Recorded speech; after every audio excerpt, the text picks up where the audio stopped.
교회는 쉴 새 없이 문이 열려 있어야 하고 또 시간 말씀이 선포되고 또 교육을 통해서 말씀을 받아들이는 그런 교회가 되어야 돼요. 교회가 만약 주일날만 문 열고 문을 꽉 닫아 놓는다든지 또 건물이 휘황찬란해서 구경거리로 관광지로 전락하게 된다면 의미가 없는 것이죠. 그래서 우리 교회도 늘 깨어있어. 생각해보면 이렇게 좋은 공간을 주일날만 쓴다? 그건 하나님 앞에서도 큰 죄죠. 그래서 어떤 교회는 또 너무 그냥 무슨 주부대학처럼 해서 프로그램을 너무 많이 돌려가지고 또 그것도 문제인데, 아무튼 오늘 새벽에도 보고 낮에도 보고 저녁에도 3번 다 보신 분들은 더 큰 은혜가 되실 줄로 믿는데 옆에 분과 인사합시다.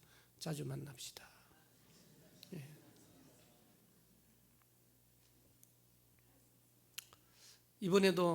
이번 추석은 정말 차 끌고 내려가신 분들한테 얘기 들어보면 정말 욕이 저절로 나올 정도로 우리 교인들 가운데도 한 15시간도 간 사람이 있고 그런데 정말 엄청 밀리대요.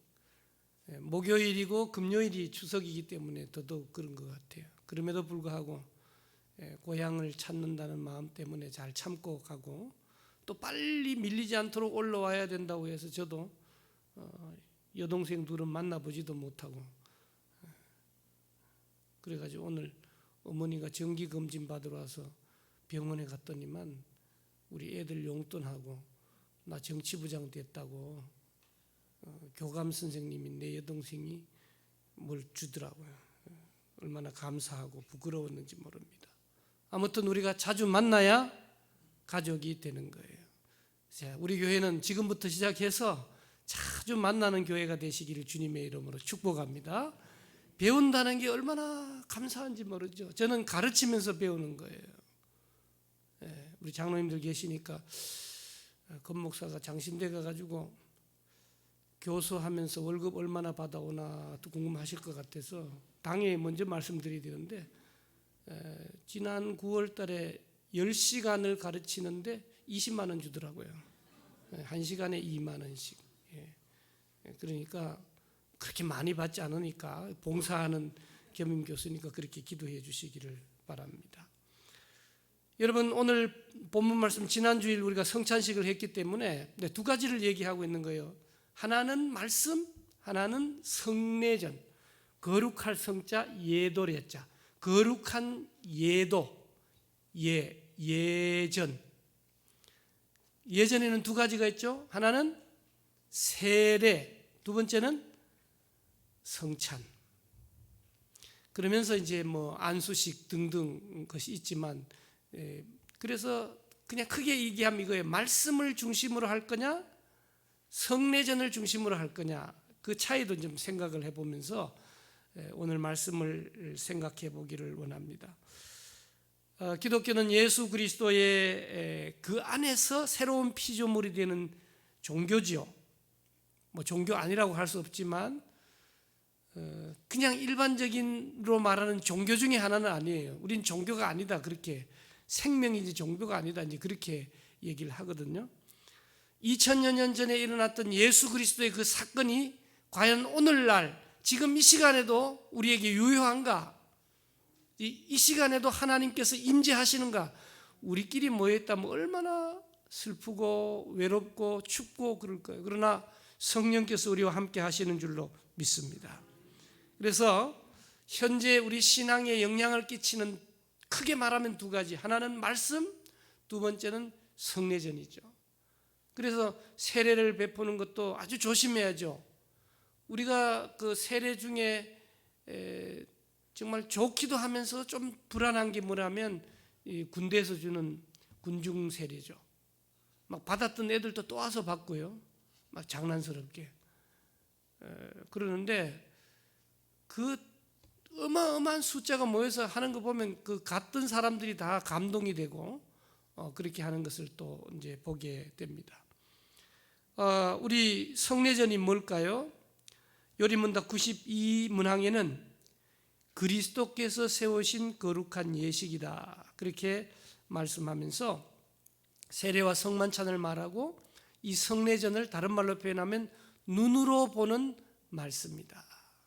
그래서 세례식을 베푸는 거, 신앙을 고백하고 세례 받는 거, 그 다음에 성찬 예식을 통하여서 주님의 살과 피를 나누죠. 한 피 받아 한 몸 이룬 그런 찬송이 있죠. 예? 한 피 받아 한 몸 이뤘다는 게 뭐예요? 형제요, 자매요, 가족이라고 하는 것이 아니겠습니까? 그러면 성례전에 대한 캐톨릭과 개신교의 차이가 뭐냐? 잘 아시는 대로 캐톨릭은 여기 여러분들에게 나눠주는 대로 7성례가 있죠.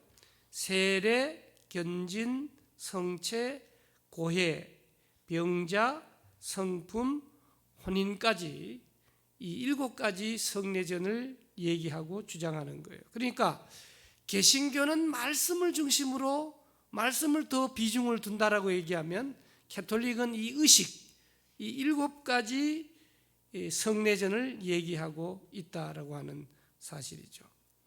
그러나 오늘 우리 개신교는 웨스트민스터 신앙고백 27조 4항에 27장 4항에 있는 대로 세례와 주의 만찬만 우리가 인정을 하는 것을 그 차이점으로 말씀드릴 수가 있습니다. 그러면 말씀과 성례전의 바람직한 관계가 뭐냐? 만약에 말씀이 없고 성례전만 행한다, 교인들은 그 내용과 의미를 정확하게 알지 못하고도 그냥 성찬식하고 세례에 참여하게 될 것입니다. 그러나 성례전의 중요성을 간과해서도 안 된다는 거죠. 너무 우리 개신교는 그냥 이게 일반 건물인지 교회 건물인지 이게 거룩함이 떨어지는 것을 우리가 보게 되잖아요. 우리가 관광지에 가더라도 짧은 옷을 입으면 안 된다, 샌들을 신으면 안 된다, 이런 표현하기도 하잖아요. 그래서 중요한 것은 말씀과 성례전이 함께 조화를 이루어야 된다. 그래서 사실은 세례식도 그렇거니와 성찬 예식이 너무 적어요. 1년에 한 2-3번 이렇게 밖에 안 되고 많아야 서너 번밖에 안 되는데, 그래서 어떤 교회는 매달 한 번씩 또 이렇게 성찬 예식을 통해서 우리가 하나인 것을, 그리고 주의 살과 피를 나눈 형제 자매인 것을 확인하는 그런 교회들도 있는데 바람직하다, 그렇게 말씀드릴 수가 있겠습니다. 그러면 먼저 세례에 대해서 한번 생각을 해보시죠. 세례는 한자로 말하면 씻을 새, 예도례, 씻는 예식이다, 그런 의미 아니겠습니까? 그러니까 누구를 씻느냐? 내가 예수님을 믿고 내가 죄인임을 고백하고 내 죄를 예수님이 대속해서 십자가에 달려 죽으신 것을 고백하는, 그러니까 예수님이 나의 구주이심을 고백하는 사람들에게 베푸는 의식이다, 예식이다, 그 말이죠. 그래서 초대 공동체에서는 예수님의 이름으로 세례를 줬어요. 그러나 지금은 어때요? 성부와 예수 그리스도를 믿는 땡땡땡에게 내가 성부와 성자와 성령의 이름으로 세례를 주노라. 유아 세례는 예수 그리스도를 믿는 이의 자녀 땡땡땡에게 내가 성부와 성자와 성령의 이름으로, 삼위일체 이름으로 세례를 준다, 그렇게 말씀하고 있죠. 그러면 이 세례라고 하는 게 뭐냐? 세례는 성례의 하나로 성부, 성자, 성령의 이름으로 물을 가지고 씻는 예식이다. 그래서 우리 성경에 세례라고 번역되어 있지만 항상 침례교회에서는 세례라고 하지 않고 침례라 그렇게 하죠. 그리고 이제 교회에 이제 침례탕이 좀 교회가 크면 이게 위에 있어가지고 어떤 때 세례를 베풀 때 그 위에 담갔다가 이렇게 하죠. 나같이 이렇게 수영 못하는 사람은 옆구리를 끼고 물 안에 들어가는 순간에 배꼽까지만 와도 기절을 하죠, 그죠? 죽을까봐. 근데 붙들고 뒤로 넘어갔다가 이렇게 올라오는데, 여러분 생각해보면 지 혼자 들어갔다 나오는 것도 겁나는데 그것도 앞으로 쳐박는 것도 아니고 뒤로 쳐박으면 겁이 나죠. 그러니까 물 속에 들어갔다가 나오고 그렇게 죽는 것처럼 생각이 드니까 더 확실한 세례, 침례, 라고 말씀하시죠. 그래서 여러분들 성지에 가가지고 세례 받는데 거기서 또 세례 막 해달라고 그러기도 하고 막 받는 사람도 있기도 하지만, 아무튼 우리에게 있어서 진정으로 세례는 내가 예수님을 진정으로 믿고 또 회개하고 그분이 나의 구주이심을 확신하고 믿을 때 소위 말하는 물세례와 성령세례가 같을 수 있지만, 그렇지 않을 경우에는 성령세례가 먼저다, 물세례가 나중이다, 뭐 이렇게 저렇게 얘기가 되어질 수 있게 되는 것을 우리는 알 수 있습니다. 그럼 세례받는 유익이 뭐냐? 세례받는 것은, 세례는 씻는 예식이라 그랬으니까 한마디로 말해서 죄를 씻는 것 아닙니까? 죄를 어떻게 씻습니까? 예수 그리스도를 믿음으로 죄 씻음을 받게 되는 것이죠. 죄 씻으면 우리를 의롭다 한다라고 하는 말씀을 여러분들에게 그 유인물에서 말씀하고 있잖아요. 그러니까 신분이 다시 새롭게 되는 피조물이다.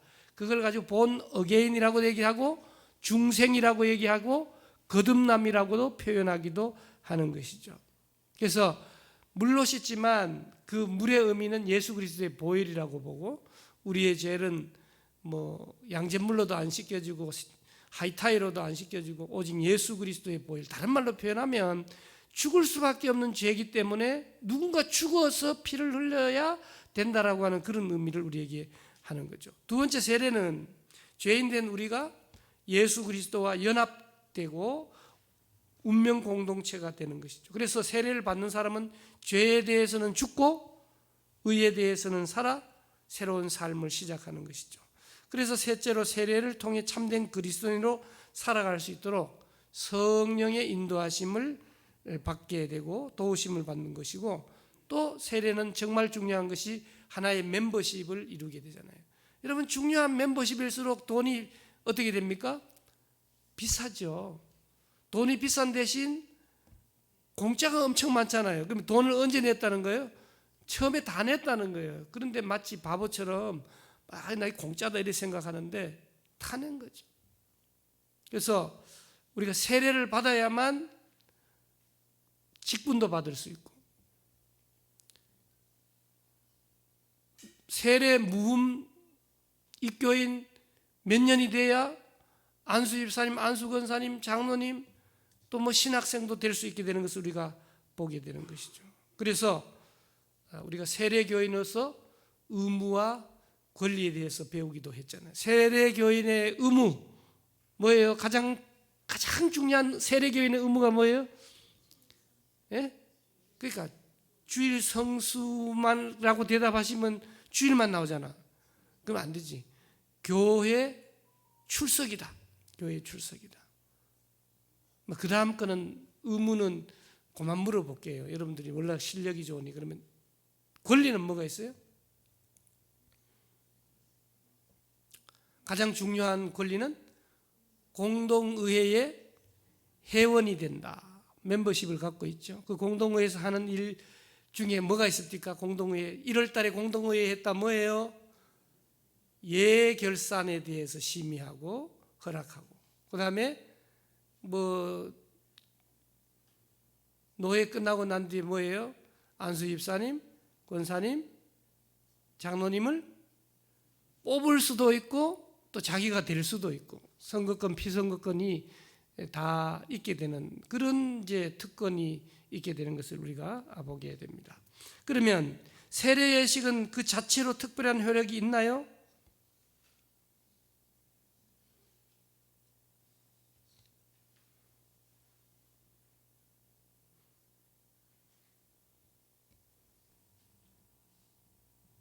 있나요? 그럼 여러분 대답하셔야지. 있나요? 왜 대답이 이렇게 힘이 없어요? 있지요. 있지요. 그래서 항상 묻잖아요. 세례 입교 언제 받았어? 76년 3월 14일. 여러분 언제예요? 그러면 이제 누가 와서 얘기하냐면 구원파가 세례 받은 날짜도 기억도 못하는 게 무슨 세례? 아이고야. 근데 장로교인이지. 백날 다녀봐라. 구원 얻는 거. 우리한테 와야 돼. 알곡 신자. 14만 4천 명, 2천 명 남아서 올래? 가진 건 뭐 있어? 다 가지고 알려야 될 텐데. 이렇게 이제 이단이 얘기를 하는 것이죠. 우리는 할 수만 있으면 사실은 확신을 갖기 위해서 이제 기억하는 거잖아요. 76년 3월 14일 권영감 목사 세례 입교 기억하는 거잖아요. 그리고 여러분들도 얘기해 시작. 76년 3월 14일 여러분 언제예요? 세례 받은 날짜도 모르고 다시 받아요. 그럴 수도 없는 거잖아요. 아무 따라 막 받는 것도 아닌 거잖아요. 정말 중요한 일이기도 한 것이죠. 그러니까 세례라고 하는 그 자체가 이 성령의 임재를 경험하는 사건이기 때문에 너무너무 중요하다라고 하는 것이죠. 그러니까 준비가 잘 돼야 되고요. 그래서 가톨릭에서 영세 받으려면 잘은 몰라도 적어도 한 6개월 이상 굉장한 훈련을 받아야 돼요. 우리는요, 뭐 교회 나오신 지 오래됐으니까 뭐 세례 받으면 신앙생활 더 잘하지 않겠습니까? 받아주시니까 감사합니다. 이런 식으로 제대로 교육이 안 돼 있는 상황 속에서 세례를 받게 되면 받은가 만가 거의 비슷하고 잘 모르겠지만 우리가 그런 의미에서 철저하게 이 세례 전 교육, 세례 또 세례 후의 삶을 잘 구분해낼 수가 있어야 되겠다라고 하는 겁니다. 무슨 이게 물방울 얹었다고 해가서 무슨 효력이 있겠냐 그렇게만 생각해서는 안 된다라고 하는 것이죠. 세례는 말씀과 행위 속에서 활동하는 성령의 역사. 말은 좀 부족하고 어설픈 목사가 하는 거지만 성부와 성자와 성령의 역사를 경험하게 하는 중요한 사건이죠. 그래서 굳이 세례를 받아야 할 필요가 있느냐? 있다고 말이죠. 그러면 결혼식에서 사는 부부가 부부 집에만 애가 나와요? 결혼식 안 하고 둘이 동거해도 애가 나와요? 옛날에는 결혼식 안 하면 부끄러워서 누구한테 얘기도 못 했는데 요즘은 좀 그렇지 않은 시대가 됐죠. 그럼 결혼식을 왜 합니까? 두 사람이 부부된 것을 만방에 선포하는 거예요. 알리는 거예요. 어느 누구도 함부로 할 수 없는 그런 예법이 되는 것이 아닙니까? 그래서 우리에게 있어서 세례를 받는다는 것도 마찬가지.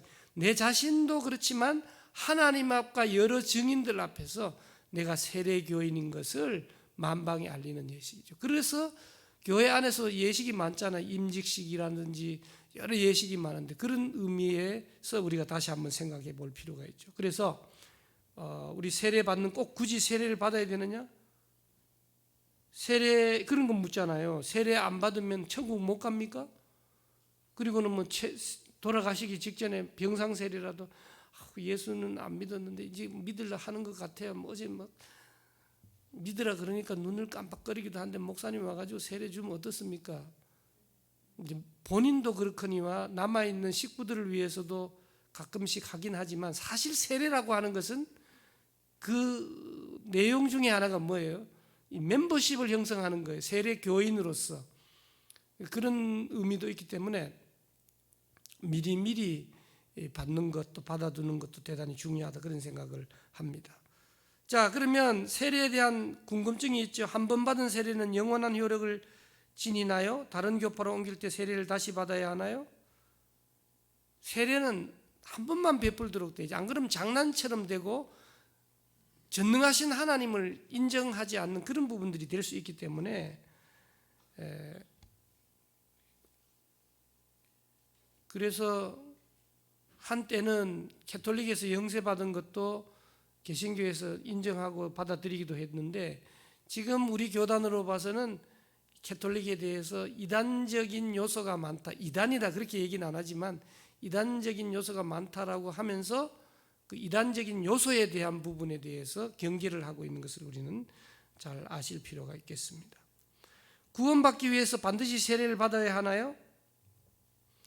혈루증 걸린 여인 또 삭개오 이야기에서 구원과 세례는 연결되어 있지 않다라고 하는 것이죠.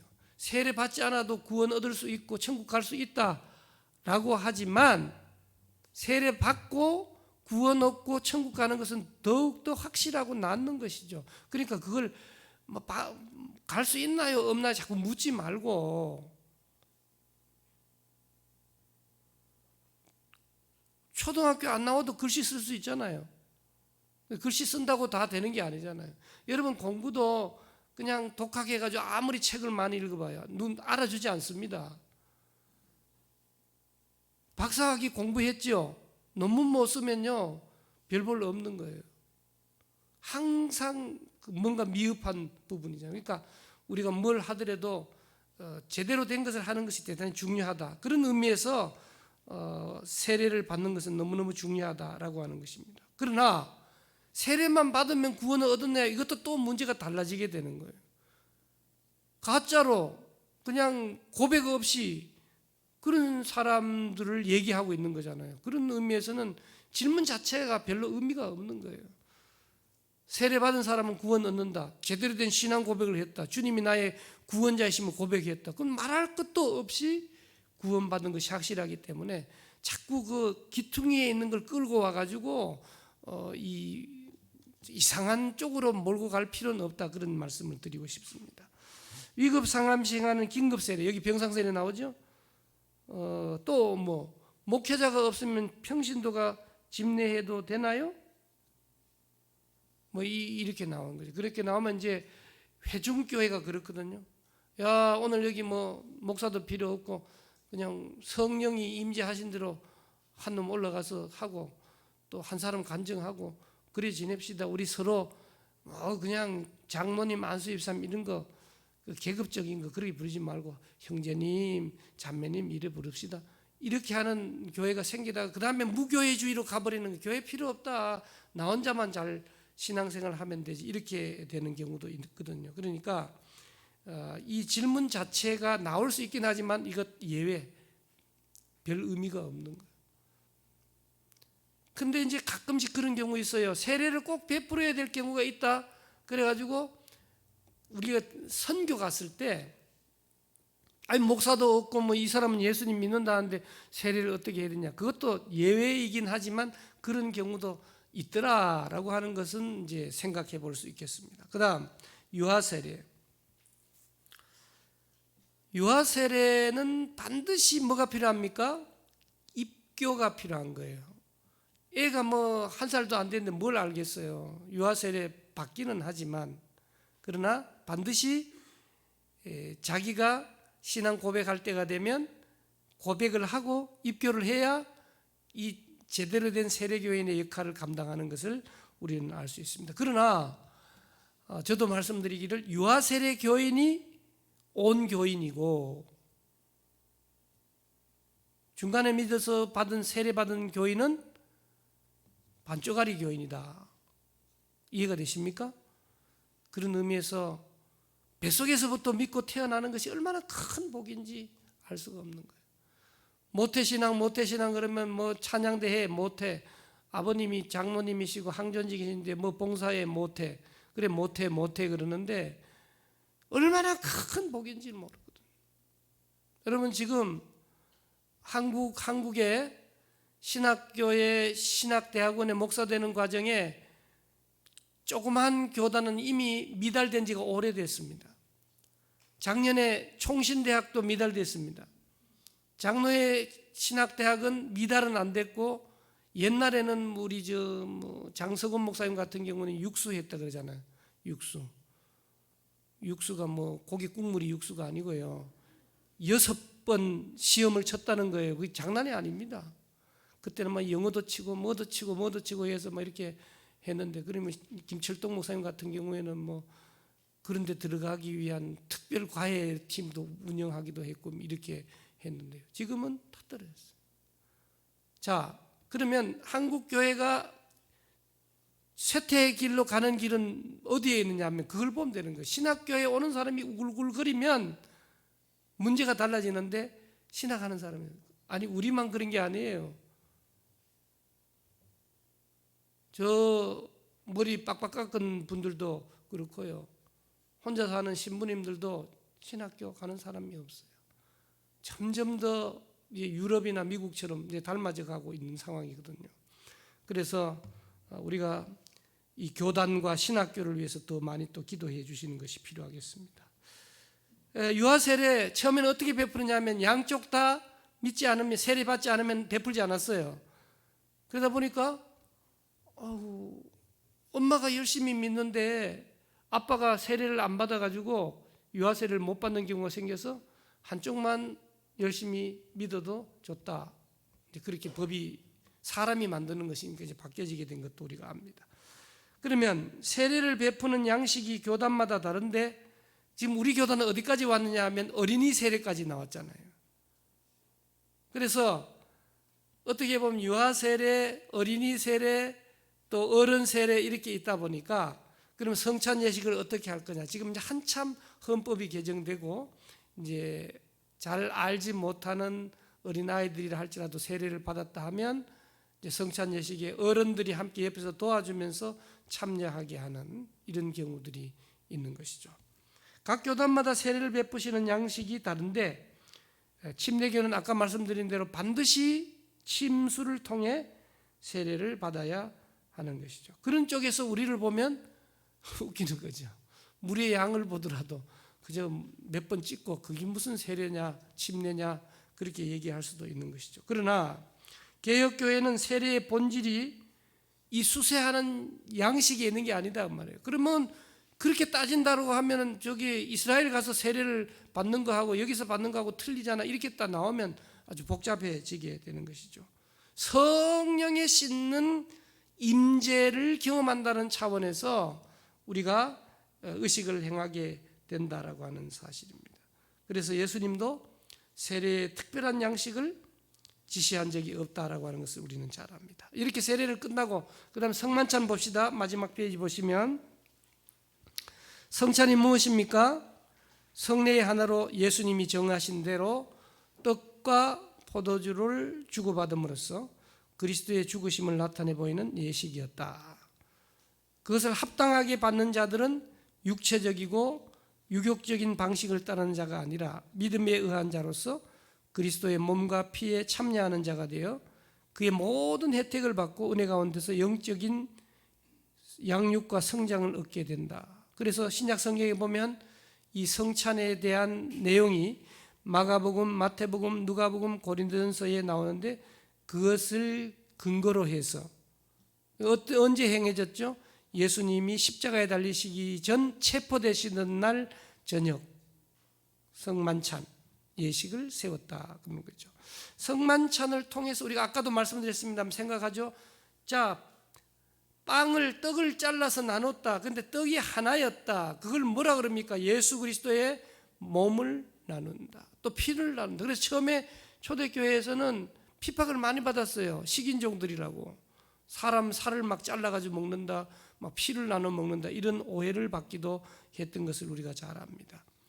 성찬 예식의 신학적인 의미, 여러분들 교재에 나와 있는데 첫째, 성찬을 통하여 죄된 생활로부터 해방을 의미하고 두 번째, 우리에게 일어난 구원에 대한 감사를 의미하고 세 번째, 하나님의 또 인간 사이에 주신 새 계약을 성령을 통해 현재적으로 보여주는 놀라운 예식이고 네 번째, 우리에게 이렇게 성찬 예식을 베푼 주님이 죽었잖아요. 살이 찢기고 피가 다 흘러지고 죽었잖아요.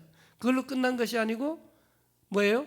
부활하셔서 그 다음 승천하셔서 그 다음 하나님 우편에 계시다가 또 무소부재하시고 편만하시고 계시지 않은 데가 없으시기도 하시지만 마지막 날에 심판주로 재림주로 오신다라고 하는 것을 우리가 기다리고 또 고대하고 아멘주 예수여 어서 오시옵소서 늘 그렇게 살아야 되는 것이죠.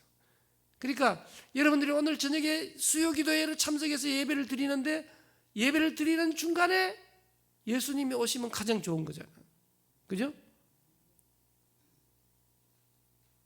아니에요? 그러니까 그래서 우리 한국계 초대교회도 늘 그런 기다렸죠. 날씨만 조금 이상해도 내 주님 언제 오시렵니까? 그러면서 다 팽개치고 교회만 와 있는 게 아니고 자기에게 맡겨주신 일을 열심히 하는 거죠. 여러분 하나님 나라는요, 하나님의 성교도요, 정직한 부자들이 하나님의 나라를 위해서 헌신하지 않고는 이 일이 이루어질 수 없는 거예요. 정말 지금도 우리 한국 교회를 향해서 도와달라고 하는 선교사님들이 얼마나 많은지 알 수가 없죠. 그래서 우리가 그들의 그 아름다운 선교에 동참할 수 있도록 정직한 부자가 되시고 열심히 건강하시고 잘 준비할 수 있기를 주님의 이름으로 부탁을 드립니다. 성만찬은 누구나 참여할 수 있나요? 항상 얘기하죠. 세례 받으신 분들만 참여하셔야 됩니다. 근데 안 믿는 남편이 오랜만에 교회 왔더니만 야 시시하게 말이야 그 빵 쪼가리 손가락만 거 지네들만 먹고 주지도 않는다 이런 일들이 일어나잖아요. 그러나 세례를 받으신 후에 참여하셔야 그 의미를 알기 때문에 더욱 유익합니다. 그런 광고를 드리게 되는 것이죠. 근데 가끔씩 세례 안 받고 도둑질 해가지고 먹는 사람들이 있긴 하지만 목이 맥히거나 죽지는 않아요. 그러나 은혜 유익을 위해서 우리가 그렇게 참여해야죠. 안 그러면 어때요? 질서도 없고 여러 가지 상황들이 발생하게 되는 것입니다. 그러니까 성찬은 신앙이 없는 사람에게는 아무런 의미나 효력이 없다는 거예요. 성경책도 마찬가지예요. 물론 성경책을 읽다가 회개하고 구원 얻기도 하지만 이 지식적으로 연구하는 교수님들, 예수님 믿지 않는 분들도 성경을 보는 분들이 있어요. 그러나 성경의 능력의 역사가 나타나지 않은 경우들이 허다하다라고 하는 거죠. 그러나 믿는 우리들이 하나님의 말씀을 읽을 때 성령의 내적 조명을 간구하면서 읽으면 이 말씀은 꿀송이보다도 더 달고 또 즐거워하여 주야로 묵상할 수 있는, 그리고 그 힘이라고 하는 건 놀랍다라고 하는 것이죠. 하나님의 말씀의 능력의 기적을 우리가 경험하면서 계속 경험해요. 그래야 더 좋은 목사가 되고 더 좋은 항존 직분이 되고 더 좋은 그리스도인들이 된다라고 하는 사실이죠. 이제는 숫자를 세고 숫자를 자랑하는 그런 시대는 지났습니다. 우리 생각해봐요. 우리 자녀들 신앙생활을 하게 하는 것도 보통 어려운 일이 아니거든요. 그래서 다시 한번 이 코로나 이후 시대에 우리 한국교회가 어디로 가야 될 것인지 정말 다시 한번 우리 마음을 다잡아야 될 줄로 믿습니다. 그래서 자기 삶을 뒤돌아보고, 그래서 나오잖아요. 죄가 많고 내가 하나님 앞에 회개하지 못했으면 성찬 예식에 오히려 참여 안 하는 것도 큰 덕이 될 수 있다라고 조심스럽게 해야 돼요. 그래서 거룩한 예식이라고 그렇게 표현을 하는 것이죠. 그리스도는 떡과 포도주에 어떻게 임하나요?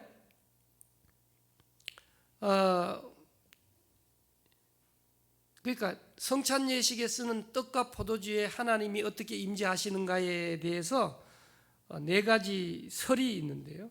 우리 교단은 장로교의 창설자인 존 깔뱅의 주장을 따르죠. 깔뱅은 가톨릭 교회의 화채설, 그러니까 가톨릭 교회는 그 성체가 바로 하나님이다 이렇게 해가지고 들고 가다가 쏟고 그러면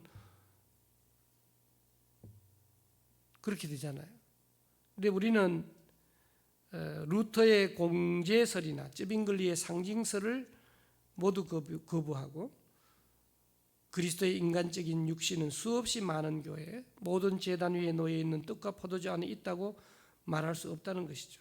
그래서 성찬을 받는 사람이 떡과 포도주 안에 함께 그리고 가운데 공간적으로 현존하는 그리스도의 몸과 피를 입으로 먹고 마심으로써 그리스도와 연합하는 것이 아니라 하늘에 계시면서 영 가운데 존재하시는 그리스도와 연합하는 것이죠. 그러나 이거 아무것도 아니라고 얘기하면 안 된다는 거죠. 이런 상징을, 이런 예식을 통해서 하늘에 계신 무소부재하신 하나님과 함께 연합한다라고 하는 것을 분명하게 말하는 영적인 사건이다라고 생각을 해서 사실 우리가 성찬을 행할 때마다 항상 잘 준비하고, 그죠? 우리가 장례식장 조문하러 가잖아요. 어떻게 가야 돼요? 대표적으로 까만 옷을 입고 가야잖아요. 넥타이를 까만 걸 매든지. 그만큼 준비되었다라고 하는 것이죠. 준비가 더 중요한 거예요. 그래서 오늘 저와 여러분들이 이 성만찬의 예식도 잘 준비해서 참여하시면 훨씬 더 큰 은혜가 된다라고 하는 사실을 생각하면서 우리 개신교의 두 가지 성례전, 세례와 성만찬. 세례는 이미 받았기 때문에 우리 자손들에게 세례의 의미, 언제 날짜에 받았느냐, 베푼 사람이 누구냐, 그걸 알아야 천국 들어가는 건 아니지만 나에게 세례를 베푼 그 목사를 위해서, 사역을 위해서 기도해 줄 수만 있다면 그건 선교보다도 더한 일이 아니겠느냐, 그렇게 훈련시키기도 하는 것이죠. 성만찬 1년에 자주 행하지는 않지만 성만찬을 좀 자주 행해야 되겠다, 우리 개신교도 그런 생각들을 하게 됩니다. 오늘 짧은 시간이지만 세례와 성만찬을 통하여 또 우리 개신교는 이것과 거의 버금가게 말씀 중심으로 나가는 교단인 것을 기억하면서 말씀과 이 성례전을 통해서 큰 은혜를 받아 누리는 저와 여러분들이 되시기를 주님의 이름으로 부탁을 드립니다. 살아계신 하나님, 감사를 드립니다. 부족하고 연약한 저희들 은총의 수단으로 성례전과 말씀을 허락해 주시니 너무너무 감사합니다. 예수님이 친히 제정하신 세례와 성만찬, 또 눈에 보이시지 않는 하나님 눈으로 보여주시는 성경, 또 눈으로 보는 말씀인 성례전에 동참하면서 신앙생활을 잘 감당할 수 있도록 주여 도와주시옵소서. 예수님의 이름으로 기도드리옵나이다. 아멘.